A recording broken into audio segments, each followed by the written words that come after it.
Welcome to today's first panel on mythical creatures and mysterious places.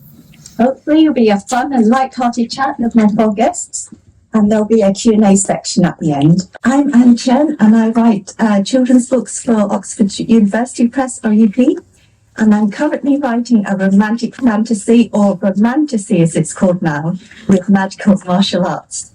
And my guests are Maisie Chan, which you've all heard, giving the keynote just now. And she writes children's books, including Danny Chung Does Not Do Maths, which my son loves. And it's won many prizes, which she didn't. Her Tiger Warrior series is published by Hachette and features animals from the Chinese zodiac and other mythical creatures, which I love. Okay, then we have Eliza Chan, best-selling adult fantasy called Fathom Folk, and set in a semi-flooded city with lots of cool characters, and published by Orbit. And she's also written many short stories.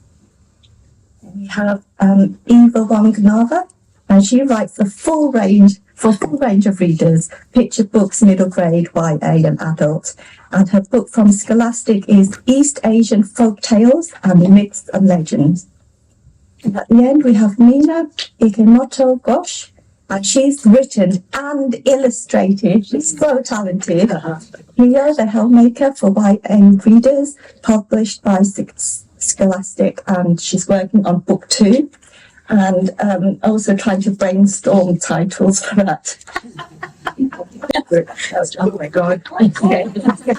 So my questions are very simple. It's like trying to name a baby. Okay, so what are your favourite mythical creatures and why? So I thought it'd be better to show you my favourite mythical creatures. So I've done 6 of these books, the Tiger Warrior series with Hachette, and when I started writing, I didn't think I was very imaginative and couldn't write dragons like Cressida Cowell. And then Hachette said, would you like to write this series about portals and dragons and magic? Yes! And each book has got a different Chinese, East Asian mythological creature. The first one has got the Dragon King, which sometimes he's a good guy, but in my books he's like the bad boss, like the bad level boss that you get in games. And the second one has got Fox Spirits, Huli Jing, I'm probably pronouncing these wrong, a whole Fox Demon army shapeshifters. And my son is a Pokemon fan, so he knew the 9-tailed fox from there. The third one has got this Nien monster that I love to threaten children with when I go on school visits. Like, he eats children. The fourth one is this dark unicorn that searches for the truth, so its horn will bust you in the chest if you're telling lies. The Dao monster is like a glutton, and that's got loads of mooncakes in it. So it's a mooncake festival now, isn't it? So if you've got kids, that one's perfect for you. And the last one just came out, and it's got this Baku creature, which is like a bit of an elephant. It sucks your nightmares out of your ear. So my favourite out of all of these, visually, is the Dao monster, which is the one in the middle. I just love the way the illustrator, Alan Brown, came up with that, because whenever I have to write these books, I go on Google and just Google, see what comes up, see the images. So it's always great to see what he does with it. And as someone that's adopted and didn't grow up with these, it's always interesting to research and try and animate these creatures. I see them online, and then I'm like, what personality can I give them? So my favourite visually is the Dao monster, but I think I quite like Chinese dragons in general.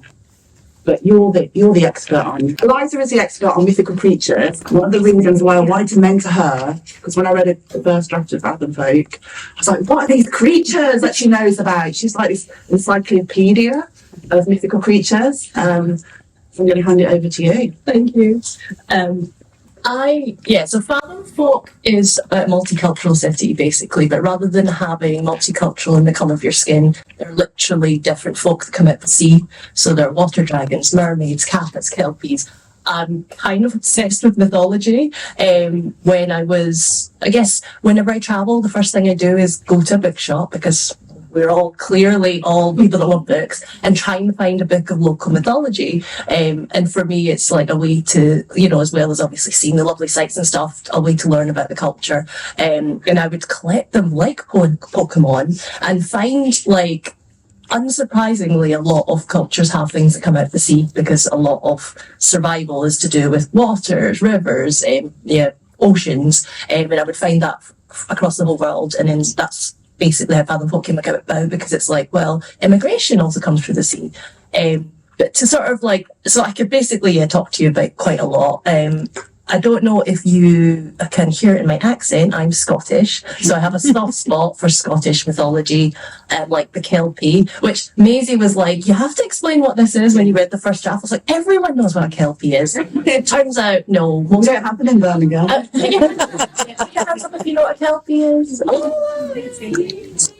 So a lot of people are like, is it a dog? And you're like, no, it's clearly an evil water horse that seduces you. So you get in its back and then it drowns you in the sea. I think Maisie was like, no, it's not obvious. So like things like that I grew up with, but also being from a Chinese background, it has to be the dragon. It has to be the dragon for me. I read a lot of Western fantasy growing up, so you got the big fire-breathing dragons, and then you go to a Chinese restaurant, and yeah, you get the dragon and the bird, you know, at the back of the dim sum place, and you know, hearing the stories about how they were mostly benevolent and sage, and you know, related to bodies of water, and you're like, well, that's somewhat different to these fire-breathing, gold-hoarding ones. But I think, regardless if you're looking at the Eastern or Western dragon, the sheer size of them, the scale, the sort of like, I just think they're adults that like dinosaurs that had to grow up, and you're like, I like dragons now. So there's a family of dragons in Fathom Folk, and you know, they're very much like the upper class, like the ruling sort of all the Fathom Folk, so it kind of makes sense. But one of the main characters, Nami, is basically that reckless younger daughter that's been told, you should know better, you're a leader, but is at that age where she hasn't actually done any of the hard work or the thinking, and she just rushes in head first. And I thought that was quite interesting, because you don't see that generally, the dragon. Yeah, they're always like sage and like 1,000 years old, and she's basically a teenager, but she's a dragon. But what's yours? Mine has a tail. It holds a, I want to say scepter, long, and it can shrink, and he hides it behind his ear, and he guesses. Yeah. Mine is Sun Wukong, the Monkey King. So that's always been my favorite. I grew up in Singapore. Southeast Asia also has a lot of other, mythical creatures, but Sun Wukong is from East Asia, China, Japan, Korea. Also has Sun Wukong. So I used to make up these stories for my children. My daughter is actually in the audience. And I used to tell her these Sun Wukong stories because I couldn't find any books in English. I can't read Mandarin very well. I mean, I did study it. So people who know me know that I admit to that I don't really read Mandarin. I'm quite illiterate in Mandarin. But I can speak Mandarin. So we used to watch the Sun Wukong cartoons in Singapore when I was growing up. And so when the children were littler, I would, they would say, one more story, mommy, and I would just make up stories of Sun Wukong. I mean, the characters are all there, but the adventures are like my own. So that's my favorite. What's yours? Right. So we're doing mythological creatures. So my background in sort of East Asian mythology is Japanese, because that's what I sort of studied and it's what I've grown up with. And I kind of have to be careful, like when I think about sort of Japanese mythology and folklore, in that when you study, there's sort of a distinction in sort of Japanese sort of that kind of like sort of storytelling. That often we say in mythology, it tends to be what they call like shinwa and myths. So they tend to come from tales that are in two specific books from the 8th century, from Nihon Shoki and the Kojiki, and they sort of like vaguely tell it as like ancient history that of like times of yore and involve gods. So they aren't really fun mythological creatures as such if I went for like mythology. But if I went for folklore, there are so many. There are like hundreds and thousands of all sorts of weird and wonderful creatures. And my favorite then of the like sort of those monsters would be this one called the Nurikabe, which is a yokai. It's a yokai. It's I guess it's like a yokai is like a little a weird spirit. A weird spirit. And this specific one, it's sort of came. It's basically a wall, and that's its superpower. It inconveniences people by suddenly appearing in the street, and it blocks your way, and that's literally all it does. And I just love this idea of this superpowered wall whose power is to inconvenience you when you want to get somewhere. And I just love how it sort of bubbled up in like sort of knowledge and around about like the Edo period when, you know, Edo was like a massive cosmopolitan city. So it's a very urban, I feel like sort of monster, because like blocking your way in a street, how it's a very urban thing to get pissed off about. So I'm gonna go for that one. That sounds great. Okay. So question 2, did any part of your childhood or adulthood play a part in bringing your mythical creature to life in your stories? Go again. So it was all in adulthood. And I think I have to like praise Eliza, because when I was reading her book, I was like, what's that? And I was a bit jealous because I grew up in Birmingham where I had no mythological creatures apart from Ozzy Osbourne. There was no creatures that my parents said, oh, this creature's going to come get you or anything. So when I met Eliza, she was like, oh, the Kelpies, and we've got, you know, in Falkirk, they've got massive statues of these horse heads. And when I speak to other Scottish people, because now I live in Glasgow, they're like, yeah, the sprites and the brownies. I'm like, how do all these Scottish people know about these things? And again, I felt like I was missing out, because, you know, growing up in Birmingham, literally there's nothing. Duran Duran and Ozzy Osbourne and Alison Hammond. So those are the mythological people that I knew about. So I did feel quite jealous, but now it's like very exciting when I get the chance to write about dragons and like go and do school visits, which is the best, because I'm like, they've got different claws to Japanese dragons, and they've got the 9 different animals when I describe dragons. So it's like, I'm not an expert, but I really enjoy sharing what I've learned with the children, and it's made my adulthood actually more exciting to know about these things. So yeah, it was all in adulthood for me. So I think there's things you learn as a child that you think you know. So like the Kelpies, like I was in the Brownies in the Scottish Kelpies, and in the Brownies the little logo they give you is it's a little man and he's got a tam o' shanter. What that's got to do with a mythical water horse is nothing. And then, you know, I was actually at another panel where they were like, but when did you first learn about the myth of the Kelpie? And I was like, and I said something like, oh yeah, it's just always been in my bones because I'm Scottish. The reality is a lot of it, you get bits and pieces, you get fragments, and same with dragons, there's fragments of it in, like I say, in restaurants, in like iconography and clothes, but do you know the myth? And I used to ask my mum, I'm like, come on mum, tell me the stories. You were born in Hong Kong, you must know about dragons. She'd tell me all these stories, and then later she would deny telling me these stories. And I, like Eva, she made them up because she didn't want to say I don't know. And there's something I think about being diaspora, being born in a country where it's not where your heritage is different, that you think that maybe everyone else knows better than you because they can read it in Mandarin. They've been absolutely drenched in it from their childhood. And then like I'll ask my mother-in-law who's from Hong Kong, I'm like, tell me about dragons, and she's like, I think some of them have 3 claws or 4,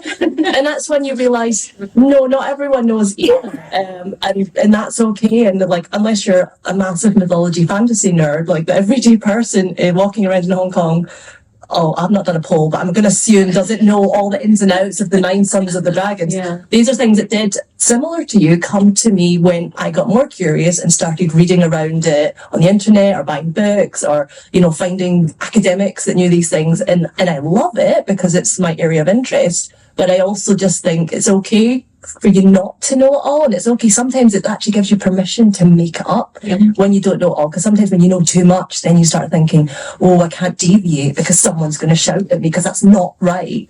And coming back to my mum's story, for me, I used to, like, you know, when I was that picture and sort of teenager, be like, you didn't know any better, you made stuff up. And then I now think all oral folk tales are made up. They're all made up. They evolve depending on which version you've heard, and then they keep evolving, and that is the beauty, and that's what we are continuing. Yeah, absolutely. So as I said earlier, I grew up in Southeast Asia in Singapore. We really have our mythical creatures there too. And a lot of these creatures involve ghouls and ghosts and quite gothic actually. And in Singapore and Malaysia, we have this, I don't know whether it's a mythical creature, but you probably know it too. It's called the Hantu Air, which is the ghost, water. It's a water demon. And I grew up with that, you know, in tales, and there's also the Orang Bunyan and the Orang Minyak. All these are Malay words, and Orang Minyak is actually this man or person made out that's fashioned out of oil. Then there's the East Asian side, because I'm part of the Chinese diaspora.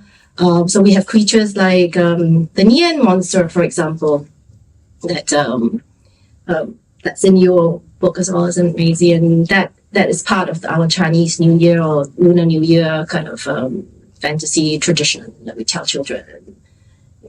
Come and eat if you're naughty, something like that. So I think my childhood's really filled with a lot of these stories, but they were not always read. I mean, you know, we didn't have those books so many in English. Really. They were just passed down. Like, you know, you ask your mom, I asked my mom, and my grandmother had tales. So then these are the influences, right? They influence me, it's in my head. So when I was kind of writing the stories, I think there are 18 stories in here. Well, I can't remember now. 17 or 18, I don't remember. But anyway, so all these influences come back. And then also I had to do the research because, you know, I can't know everything. What about you? Let's see. So I think I didn't really come from a family of storytellers, and neither my dad or my mom were really big on that. And I was the kid where they just, you know, they got some picture books and said, you go, like, sat me in the corner and said, you work those out yourself. But in terms of like where I sort of like absorb like the mythic and the like folkloric, I think what tended to happen was that whenever I went back to Japan, it wasn't really told as stories. It was more sort of, say, for example, like my grandma had several what they call it, so like shrine shelves, like in the house. So we had 3 of those. Actually, no, we had 4. No, it was 3. It was 3, and then one of them has a god whose name like nobody in the family remembers, which is like really offensive to it, but we can't do anything about that. So, but it was this weird thing where like there were these houses just in the living room and in the kitchen. And I kind of like to keep me occupied. They say, okay, Mina, you go and like, you know, change the water and give them salt. Like when I was there and on holiday, so I was sort of like taught in this weird way to like interact with them as like a reality, and it was a reality. So like I said, there's one god whose name we don't remember, but I still had to be sort of like nice to it, make sure it had like sort of fresh leaves, it had salt, had water, and there'll be other things like you sort of hear in like sort of circles, like when people are talking to each other, they'll say something like, so-and-so saw some strange lights the other night. And, you know, she's always had that sort of like ghost sense, like since she was younger. So it's like no surprising that she saw that. Or like, I might talk to like, you know, a rumor would go around like that sort of community network where like, you know, so-and-so, oh no, it'll be like, in the month when like, my mom or my auntie would warn us things like, don't play this particular game. It was one called like Kokuri-san, who was it's a weird sort of like divination spirit, which kind of like an Ouija board. But anyway, so this would go around like the Mother's Network where they're saying like they don't play it at home because they will come and visit, and then they would back it up by saying so and so's mom when she was younger played this at home, and then like they came around. And they'll say something like they heard funny things in the night, and then they won't tell you what those funny things were. So you just need it for the kid to imagine it all, and you're like, oh my God, what funny things could this weird invisible alien creature who like knows the truths of the world do to me? So I think that was my main exposure to that sort of side of things in my childhood, and that's probably colored my interest in it since, because in a way that means like that sort of fantasy intersects with my reality quite a lot. So. Yeah. So next question, which mysterious places feature in your books and where would you like to visit? Mysterious places. So in my Tiger Warrior book, Jack, in the first book, which is this one, his granddad tells him that he's a Tiger Warrior in his bedroom when he's playing computer games. He says, Jack, you're the Tiger Warrior. And he gives him a magical coin, the Jade coin, which opens a portal. It's a bit like Shang-Chi for 6-year-olds. Portal opens and Simu's there. And there's a Jade Kingdom, and it's an ancient kingdom, just like in Shang-Chi and the Ten Rings, actually, with pagodas and mythical creatures are walking around. So I'd quite like to visit the Jade Kingdom in my book. So Fathom Folk's set in a modern-ish city, which I guess is slightly surprising because this beautiful art makes it look more like it's ancient than it is. But the reason I wanted it to be in a city is because I feel like mythology often, and especially I think East Asian and Southeast Asian mythology, is seen as something that happened, like hundreds, thousands of years ago. We all wear the, washa long sleeves. It's beautiful. I love that stuff. But similar to what Mina said, like a lot of this is still living, and I very much wanted to portray a urban, modern, multicultural city. So as I said at the beginning, the Fathom Folk are there to basically be the underclass. They're the immigrants. They're the ones that are sort of seen as lesser by the humans who are literally in the top. So the city is semi-flooded. So we've got skyscrapers, we've got bridges and walkways. We've also got some random pagodas because it's East and Southeast Asian inspired. So my two things was I wanted it to be modern because it felt like I don't see that enough in fantasy. Why can't we be modern and multicultural? But secondly, why modernity doesn't and multiculturalism doesn't have to, no offense to all the Londoners, look like London or New York, because whenever you see it on the telly media, it's always like, multicultural London and New York, as if there is no multiculturalism in other cities in the world. Like Delhi's multicultural, Singapore's multicultural, Hong Kong's multicultural. It's a different makeup. There's different ethnicities than you would see in New York and London, but it exists. And those were my two sort of things. So would I want to go visit it? I don't know. It's got its problems, as you might have guessed. But yeah, why not? Just to see how interesting and different this world would look. Yeah.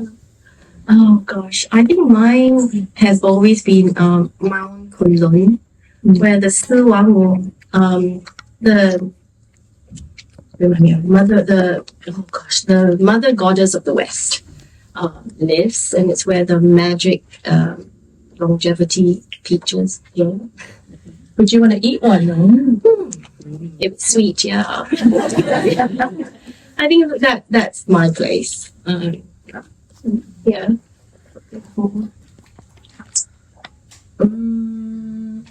Yeah, magical, sort of mysterious mythical place. I wouldn't want to go to the place I wrote in Cherry.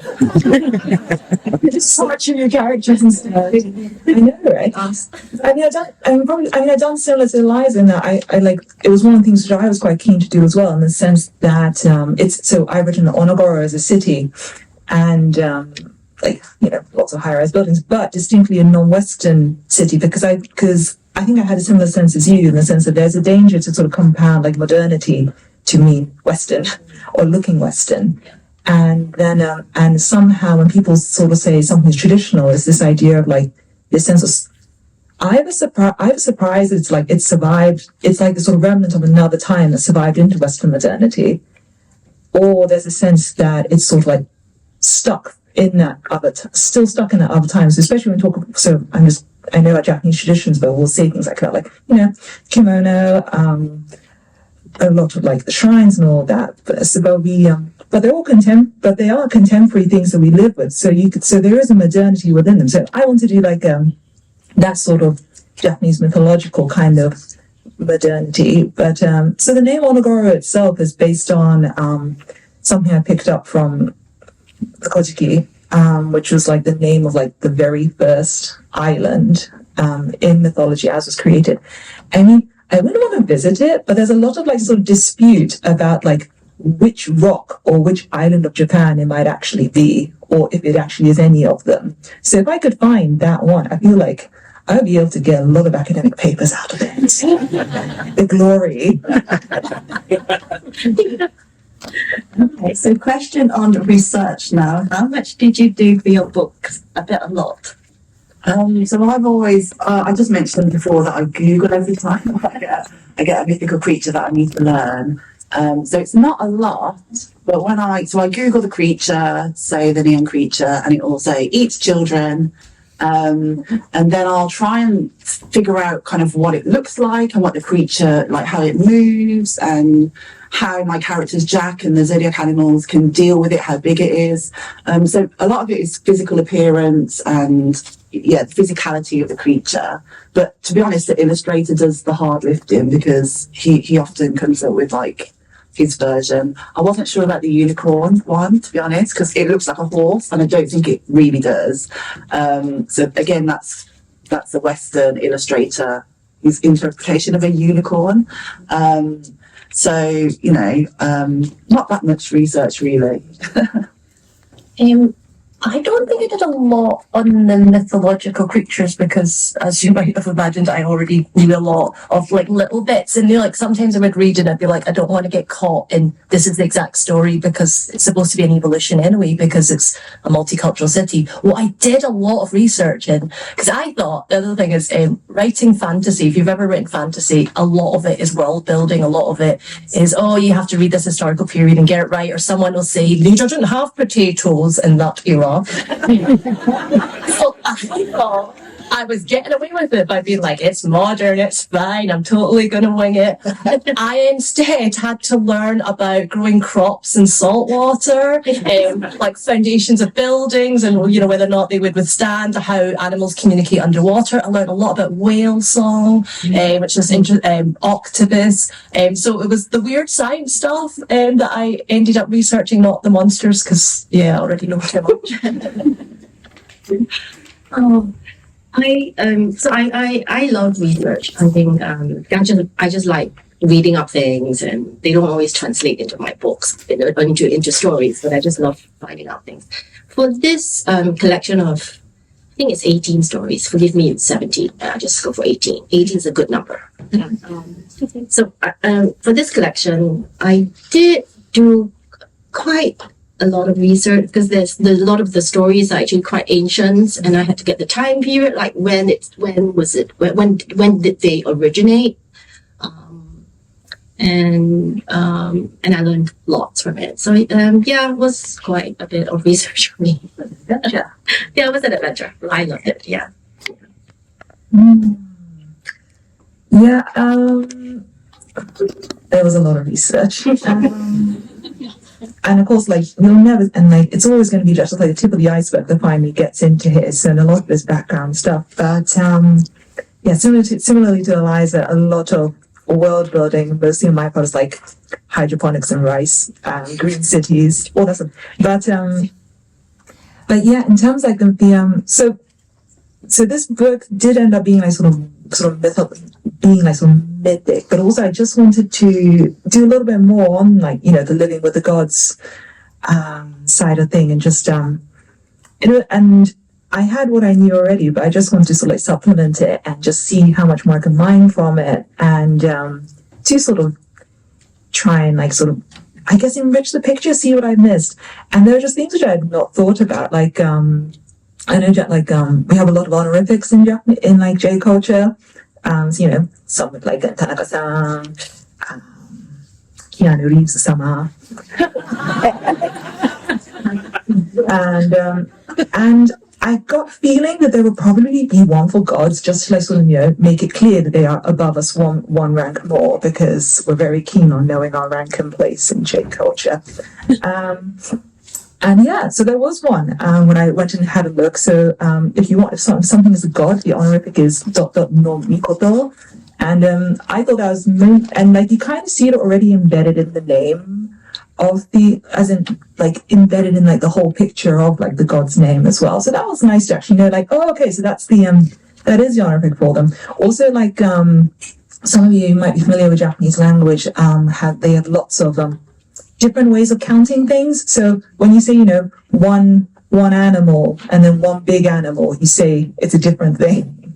And there's a way for counting gods, which was also sort of interesting to find out, just as a way of thinking about them, because the way to count them, it was like shitohashira, nihashira, and which literally means pillar. So it's like one pillar, two pillars. So so in a way it was interesting. So you can sort of got the sense of how they kind of like supported that community or that society, because that's what a pillar does. And it was literally like that idea of it. So in my story as well, like I've got the idea of like the pillar gods, which are like the core gods who support society, which if you like take out one, they're going to have problems. So that was, in a way, it ended up being quite good for that sort of sense of what a god means to the people. Can I add it before you jump in? Like, I just think it's funny that we're all talking about research, and one of the lovely things I love about being an author is when you have that 2 a.m. Why am I on Wikipedia looking up the historical origins of like this water bottle? You can be like, it's just research, guys. 5 a.m. So we could just do a fun, quick round of questions now. So does everybody know what kappas are? But the question is, are kappas cute? Agree or disagree? Disagree. I don't know what Yes, Mina wanted to find them. Mina's got a picture of. So kappas are like this sort of Japanese water yokai, and sort of typically, so they're kind of like duck-billed, things like a plate on their head, which, depending on the story, might have water in it and might not have water in it. And they also have like sort of turtle shells, and but they're kind of like man-sized and kind of monkey-clawed. Yeah. So then this is the thing. So depending on your story, this is what I was going to say. You said, are they cute or not cute? But so they're cute if they eat cucumbers. So that's why have you ever seen sushi, like the maki sushi, which has cucumber in the middle, that's sometimes called kappa maki? Yeah. And that's literally because like it's because the kappa would like it, because it's got cucumber in it. Yeah. But that's cute. But the myth which is less cute is the one where in some myths they can suck your soul out of your butt. So my argument is no, I'd rather not meet a kappa. So as long as you keep your butt away from them. Yeah, don't let them kiss your butt, guys. You need to like it, and then you can sit that. Yeah.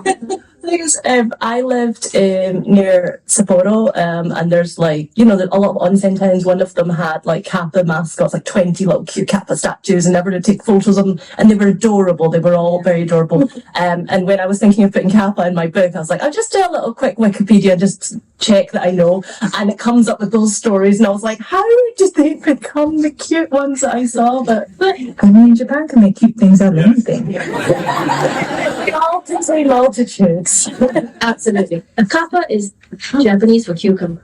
No. Sorry, ignorant question. Yeah, I actually don't know what the word is, what the word origin is. Do you know? No. Okay, we can find out later. Everyone's going to go on Wikipedia. I didn't know what kappa was. I just thought it was like a tracksuit from the 90s. So wait, did you like it or not like it? My son used to watch Yokai Watch, so I just saw the cat. They were cute. Yeah. Yokai Watch is cute. Okay, so these are supposed to be quick fire questions. Sorry. Which is harder to write for children, teens, or adults? Hardest to write for. Who is the hardest? I think children, there's some children here, if they don't like anything, they'll just put it down straight away. So I think children's is harder than people actually think. Being a children's author. I would say children, because you have to be succinct, and I'm clearly not succinct. Children, the younger end, especially. Picture books.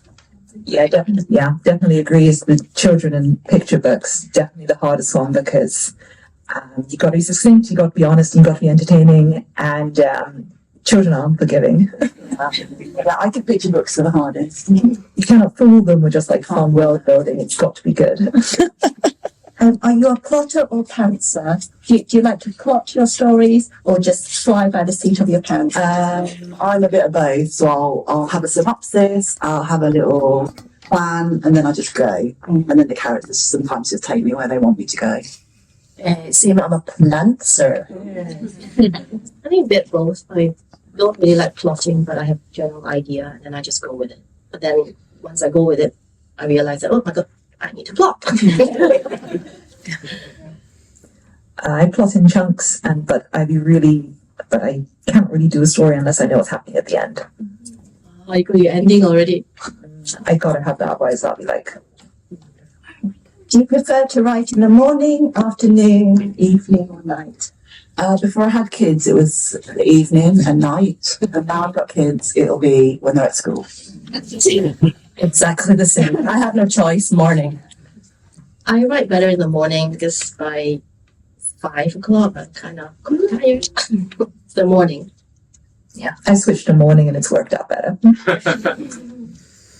Shall we go for Q&A or shall I just ask what are you working on at the moment? Just yet. What am I working on? I'm working on my third novel, which hasn't been announced. I can't tell you much about it. But it'll be like Danny Chung in terms of tone. It will have like a boy character. There'll be some historical elements and untold story that, again, has not been told in Britain for children. And it's going to be very inclusive. So I've just finished the proofs for book 2, which is Tideborn. So that series is done and that'll be out in March. And I'm now supposed to be drafting another book, which is called Harbour of Hungry Ghosts. And it's basically, I can say it here, Buffy the Vampire Slayer if she was Chinese in mid-Opium War era Hong Kong. So hopping vampires and colonialism, yay! That sounds good. That sounds good. Yeah. I'm working on a couple of picture books. Yeah. I know what I should be doing. I will leave it at that. Any questions from the audience? I wanted to add a creature from Southeast Asia, a mythical. So all over Southeast Asia, there is this creature which is called the penangal. So it like flies. It's a head that flies around, and there are entrails dragging from it, and it goes around. I don't know what it does. It kills people in the middle of the night. So the Philippines was colonized by Europeans, and because women were topless when they arrived. This is the 1500s, and tribes and women were topless. The penangal had a change in the Philippines. So in the Philippines, it is like a vampiric creature, a beautiful girl by day, and then by night, the torso of the woman splits from her body. She flies around. She sucks the souls of people, and it's kind of like a vampire creature. And you can see we were colonized, and it was a kind of propaganda by the missionaries to warn women to wear clothes. Anyway, that's a theory going around the I Philippines. was going to say, don't get me started on how many mythologies women are beautiful seductresses, and they're just there apparently to But they're hiding their. yes, all the time, and like just sit on rocks and wait for men, and you're like, no, they don't. They have their own lives. So I've already asked this to Maisie Chan, but what are your tips for like younger writers who are looking to start their own writing journey? Great question. I say if you find something which you really love and really like, study it and try and I know this sounds like homework and not much fun, but really sort of try and ask yourself questions on why you like it. So you've already identified in yourself, I like it, I love it. Now can you break that down further and say, okay, why? It's like this particular character. And then you say, what about this character compared to the other characters is the thing that's saying I really like them. So what you're doing is what you're doing through this sort of asking process, why, is then you're helping develop your taste. And I feel, and then that will help you, I feel then sort of produce, like, be more confident in what you like, because then you will put that in your writing. You can be confident that I'm writing something that's really fun. Yeah. Is that okay? Yeah.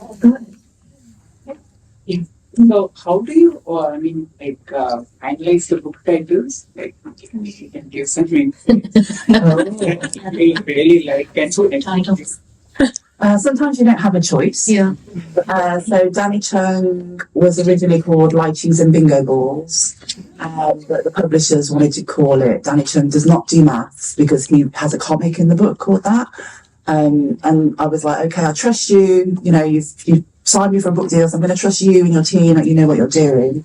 But the American publishers for my book didn't like that title. So in America, they called it Danny Chung Sums It Up, which is more positive. So if you do get published, try and get the same title because it's harder to promote two different titles from the same book. But I find titles quite hard, to be honest. Sometimes you draft a book and you call it Underwater City Book, and then you get an amazing mentor that goes, you should call us Fathom Folk. Yeah.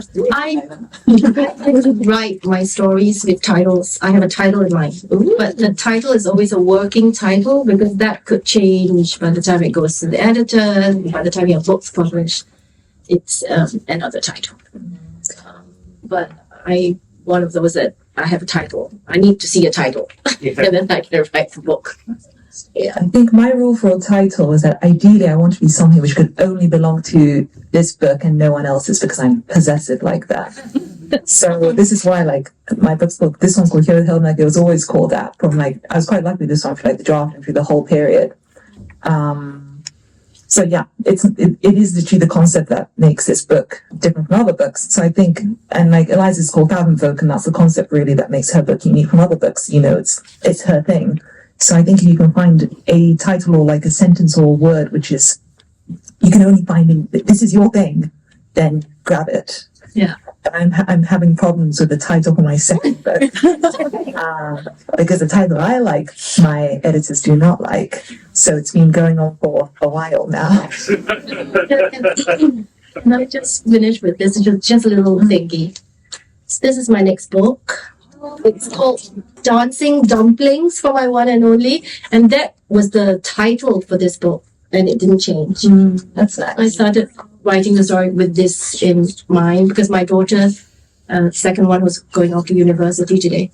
She said, "Mommy, the dumplings look like they're dancing in the water." That was how it came about. Yeah. And when does that book come out? Oh, when does it come out? In the UK in January. Thank you. January. Yes, 2025 in the UK. Yeah. Thank you. My editors are here. Thank you very much. It's also saying for titles, alliteration helps. Yes. And now I've got a brand though, because all my novels have the kid's name in it. So that's my brand apparently. Any more questions?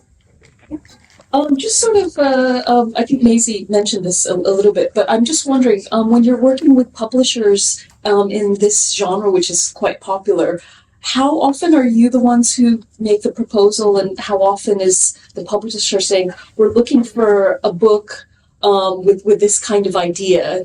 Do you think you could write that? Yeah. I think in children's publishing there's a lot more of that, where the publishers will come to you and say, we'd like this, because they can see there's something missing from the children's market. So there's a lot more of you call it commissions. With fantasy, I think it's you write the book, right, and then it's well, I've sort of had two different experiences with kind of interesting in that sense. So when I was querying Hove, my own book, when I was querying her, it was interesting because like a couple of the agents who took interest in it did say at that time publishers are looking for East Asian fantasy, and they kind of said that before seeing the whole thing. So I knew they were looking for stuff at that time. And then more recently what was interesting was that I did get I got an intellectual like an IP, so one where like the publishers come up with an idea and then they ask around for an author to write it. And one of those did come through my agent recently for me from a fairly major fantasy publisher, and they were looking specifically for somebody of Japanese heritage to do it. and which was interesting because then I asked like a couple of other writers in my area of Japanese heritage, saying like, hey, did this IP, the one which we cannot talk about because we had to sign an NDA saying we couldn't talk about the details, happen to come your way? And she said, yes, it did. So that was interesting from my angle, and that literally we wrote quite different things, and they just wanted somebody of that. It felt like they just wanted somebody of that heritage who vaguely was in fantasy to be able to do it. So this one was the East Asian one was a commission. So Scholastic was looking for to build on their classic collection. They have Norse folktales, South Asian folktales, and they didn't have an East Asian one.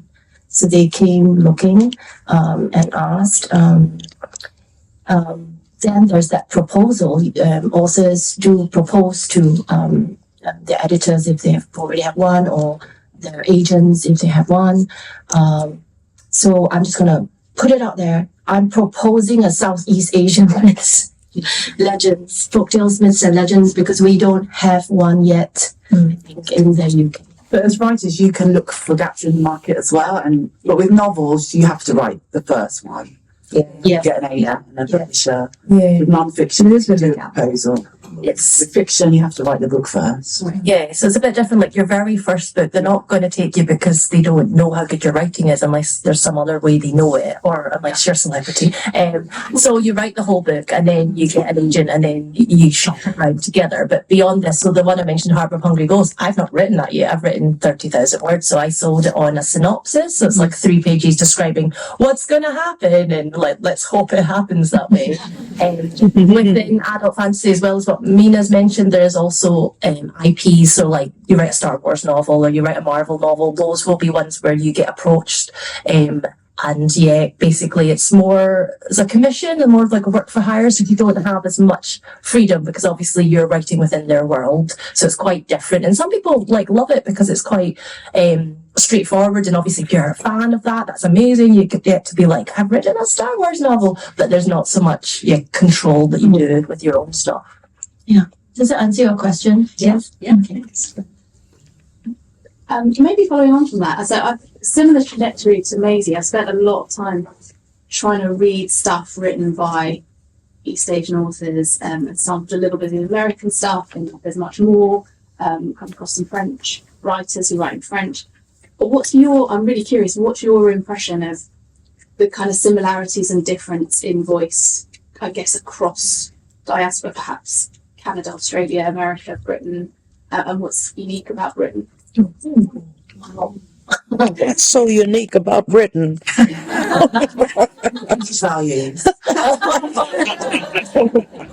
So I feel like there's still, for me, there's quite a lot of literary stuff that's coming out of the UK now for adults, but there's not much like Marion Keyes type British, those kind of funny, humorous, kind of, I guess, working class voices from diaspora at the moment. So what else is missing? Yeah, 'cause I always look at what is missing, and so there's not many funny books, and a lot of publishers actually, I think they think we're not funny. We are funny. Obviously, I don't think I've read enough of with an angle of Asian American versus I don't know, Singapore, Malaysian, or British, because first there's not a lot of his writing based in Britain, and I read a lot of fantasy, and there's literally myself, Mina, and 2 other people writing, I think, at the moment. So, and based in Britain. So I couldn't tell you what the difference is. What I would say, from similar to what Mina said earlier, within Asian fantasy, there are certain tropes that publishers like. They think all Asian fantasy is wuxia or xinjia, sort of sea drama, romance, and that sort of stuff, which is there and is brilliant. I'm so happy people are writing it, because I used to remember going on holiday to Hong Kong and seeing these shelves of books that I could not read because I couldn't read Chinese. I'm so glad it exists, but I don't like that we're being pigeonholed into that and assuming we're all writing that. And I think a lot of the literary stuff is all you have diaspora trauma, and it's there's trauma and it's good, and there's trauma in my book, but also, where's the happiness? Where's the just everyday living? Where's the just mundane stories that other people are allowed to tell? It's trauma or food, isn't it? Yeah, trauma. This is our contribution to the society. Our food and our immigration trauma.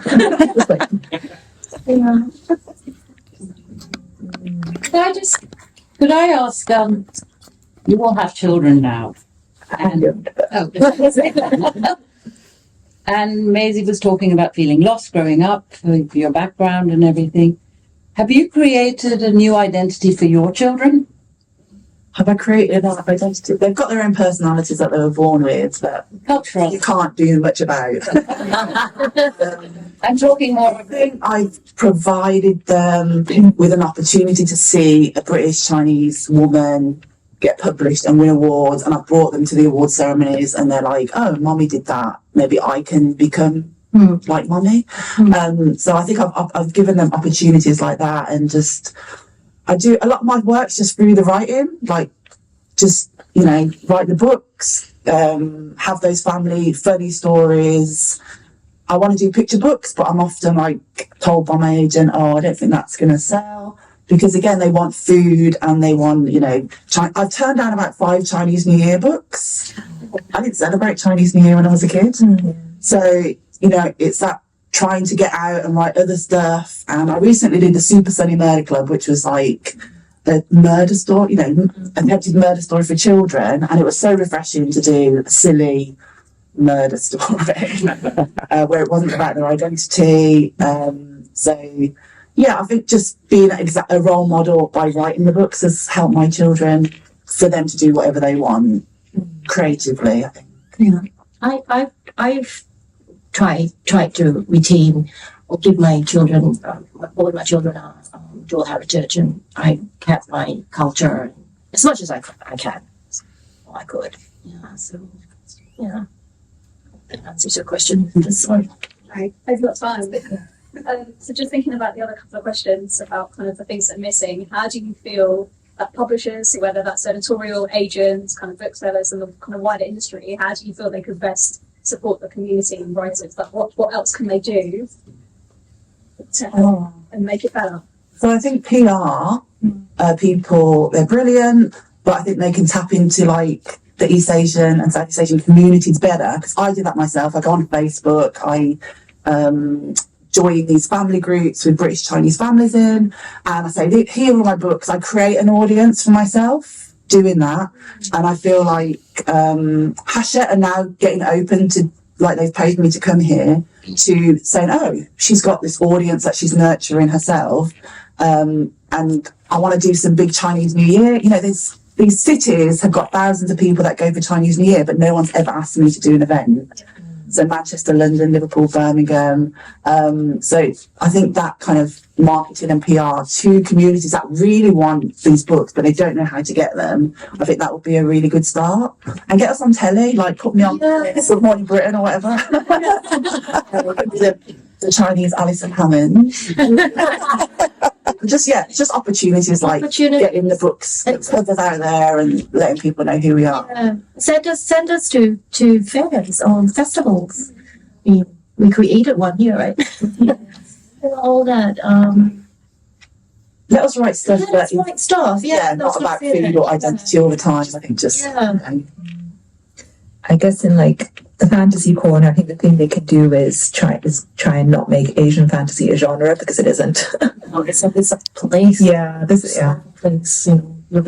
It's like it's the cultural background informing the story, but yeah, it's not a genre. So that kind of ties into the whole how to market the book kind of idea.